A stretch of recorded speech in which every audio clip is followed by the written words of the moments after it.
વડનગરની બે બહેનો તાના રેરીની યાદમાં વડનગર ખાતે એક ખાસ સંગીત સંગ્રહાલય આકાર પામી રહ્યું છે કે જ્યાં આદિમ યુગથી શરૂ કરી અને આધુનિક યુગના સંગીતની જે સફર છે તે રજૂ કરવામાં આવી છે. અલગ અલગ વૈજ્ઞાનિક જે પ્રયોગો છે તે પણ સંગીત સંદર્ભના અહીં મૂકવામાં આવ્યા છે.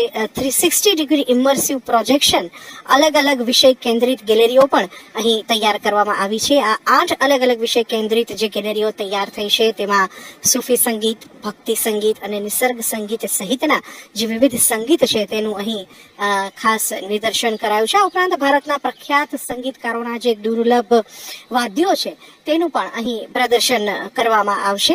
આ ઉપરાંત આ સંગીત સંગ્રહાલયનું કામ જો કે હજુ પણ પ્રગતિમાં છે.